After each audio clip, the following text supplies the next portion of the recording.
Welcome to another edition of SAU Dateline, your source for the latest news and sports from St. Ambrose University. I'm Terry Koob. And I'm David Meyer. COVID-19 hit pandemic status just over a year ago, and life at St. Ambrose University from that day forward was never the same. Dateline SAU's Gavin Flynn looks at what this past year at St. Ambrose has been like. The world came to a halt a little over a year ago. There was no more going to sports games, hanging out with friends, or going to class. Instead, it all had to be done online due to the COVID-19 pandemic. The following year would look a little different for everyone, especially for people here at St. Ambrose. When we first started learning about COVID, we really didn't know what to expect. And so there was a lot of uncertainty and a lot of, I think, fear. From the student perspective, am I going to be able to finish the academic year? Will this interrupt my program? And so there was a lot of quick thinking, quick pivots about how do we continue the educational mission. After putting together a successful semester at home, the school was faced with a bigger challenge, creating a safe learning space for students on campus that following semester. So planning for the fall started almost immediately.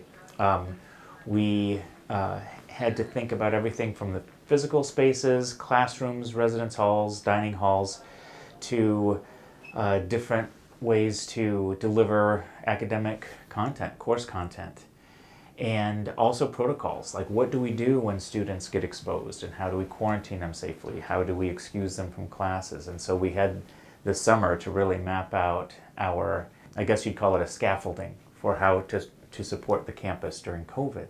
And in those first few weeks, we had the chance to test out our new scaffolding, and we made adjustments sometimes daily as we learned more about how students kind of interacted with our protocols, faculty and staff, and we made some really terrific innovations of that initial plan, on a fairly regular basis all fall semester. Even though it's been an odd year, Ambrose is making strides to get things back to normal the following semester. With vaccine rollout, with the students who have had it and have recovered and have antibodies that protect them, there are a number of things that mitigate and are folded into our thinking that mitigate the dangers of what lies ahead. While COVID-19 has been a damper on what seemed like a promising year, that doesn't mean there aren't things to look forward to in the future. Gavin Flynn, Dateline SAU. The university announced last month it does plan to hold a normal semester in the fall. Last fall and this spring, St. Ambrose operated on an abbreviated schedule. St. Ambrose University sports has resumed this spring, but COVID is still affecting some players' seasons. School policy is that the length of quarantine is 10 days after the last exposure to the virus. As a result, student athletes have found that they can miss playing time, even with a negative COVID test. The hardest part was probably once I got out of the quarantine, I still was not allowed to come back and play in the games or be at practice. And just being away from the game for so long, it's just hard. I've been playing baseball since I was young, and I've never taken a day off. So having to miss time and not be with the team due to something that I personally didn't have was hard to cope with. And I've always been there for my team, whether it's on the field helping them or on the bench cheering them on. Snow advises any athletes going through a similar situation to take care of their mental health, as a quarantine can take a toll. He says it's important to stay in touch with professors, coaches, and teammates. And he added that watching the streamed games from home helped. Prospective students are now able to visit campus in person this summer, instead of in a virtual format. In order to avoid COVID-19, orientation will be optional for students. But the Director of Advising and Orientation, Jill Beinborn, says face-to-face orientation is important. We know it's overwhelming for first-year students, the information dump, we call it a fire hydrant of information that comes at them. And so to have them here face-to-face, we think maybe that helps them retain the information that we're giving them about resources, and everybody's here to help and who to go to. But just on a hunch, I would say it's better to bring them to campus and walk them to those places to meet those people than trying to do everything virtually. Prospective students have the option of participating in a day visit among 4 orientations in June, or 2 in August. Students will not stay on campus overnight, however, as has been done in previous years. Students were recently given an opportunity to participate in a campus Easter egg hunt. The event was sponsored by the Sodexo Food Service in an effort to celebrate Easter before break. Eggs were hidden in the Rogalski Center Food Court, Cosgrove Hall, the Beehive, the library, and the Wellness and Recreation Center. Across the board, I think it was pretty successful. Students seemed pretty excited about it. We saw students finding eggs yesterday. I had a couple come to me and say that they found one and they were really excited about it. Prizes for the event were given out in the Cosgrove cafeteria. You may have noticed dozens of bright blue and silver pinwheels spinning in front of the St. Ambrose University Health and Sciences building and across the street at the Children's Campus. They were placed there by youngsters from the Children's Campus in partnership with the Child Abuse Council. Pinwheel gardens are planted each year in several prominent Quad Cities locations. Organizers say that the pinwheels represent the happy and safe childhood that every child deserves. Why are they there? What do they stand for? And really the pinwheels are just a reminder that children are citizens in our community too. You got it! And it's our responsibility to take care of them. The Council is a bi-state regional nonprofit agency that promotes the prevention of child abuse. It also provides education and treatment for children and families in the area. April is National Child Abuse Awareness Month. A longtime community volunteer at the radio station KALA has died. Javier Sanchez passed away Monday in Rock Island following an illness. He was instrumental in establishing Spanish language programming on the St. Ambrose radio station, programming that continues today. His service to the station and to the community spanned some 40 years. He was 76 years old. Next year, St. Ambrose will have a wrestling team for the first time in school history. The recruiting process of building a team from scratch has had its challenges, but the new head coach and SAU students say they are excited. So just getting people to maybe leave from Nevada or Texas or Maine or wherever I'm recruiting to get them to come to Iowa has been like, I don't know if I want to travel. And then getting the local Iowa kids, it's like, oh, it's a new program. Do I want to go to a new program? Do I not? So it's been, I mean, it's going well, but it's been, trying to sell it's been difficult. So home duels will be down in the gym in, Lee Lohman Center. Practices will be held. They're building a brand new wrestling facility on campus. Actually, construction is supposed to start on Monday. So at St. Vincent's Complex, they're going to build a wrestling facility. I'm excited about it. If you've ever been around a wrestling duel, that atmosphere is really exciting. Well, I'm really looking forward to it, because it's Iowa. I was kind of shocked that we didn't have a wrestling team to start, but I'm really glad we got one now, and I can't wait to see what they do. I think it's good that there's going to be a wrestling team next year because it's a good chance for people who want to express themselves, because sports is a good way to express your secret talents and stuff. So I think that's probably a good chance for people who might have better talents in wrestling. St. Ambrose has already signed its first 3 recruits and is ready to get the wrestling season started next school year. The men's and women's bowling teams are headed to the Dayton, Ohio for regionals. The teams learned their placements on March 31st during a watch party. The women are currently ranked 9th, the men 5th. Both teams were hoping to compete at Smyrna, Tennessee for regionals, but their placement wasn't high enough. The rankings say we're 5th, but I have the utmost confidence in the guys.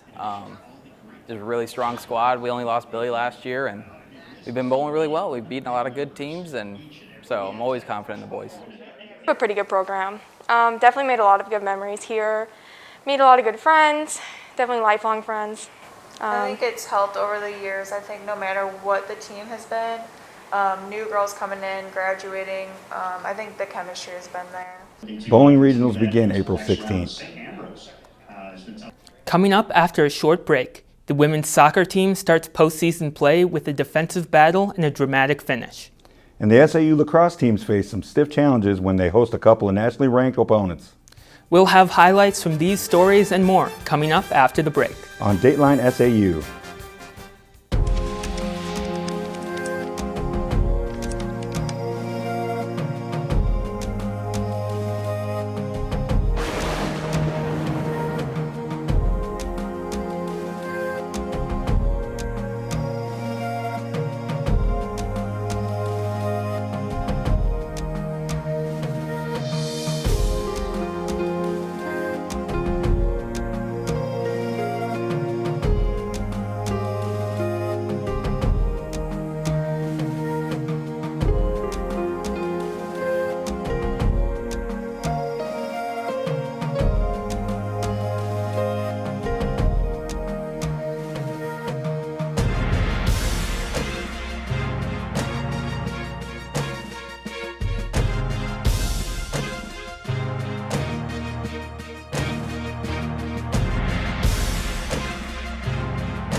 think some of my favorite memories of Ambrose are the time that I spent when I was working in residence life. So I was an RA here for 3 years and then worked as a hall director while I got my master's. And I think just having that camaraderie with that close group, it's a really unique position that people hold on campus. You get the opportunity to see a lot of kind of crazy things that happen around campus. And so, I don't know, that's one thing that really stands out to me.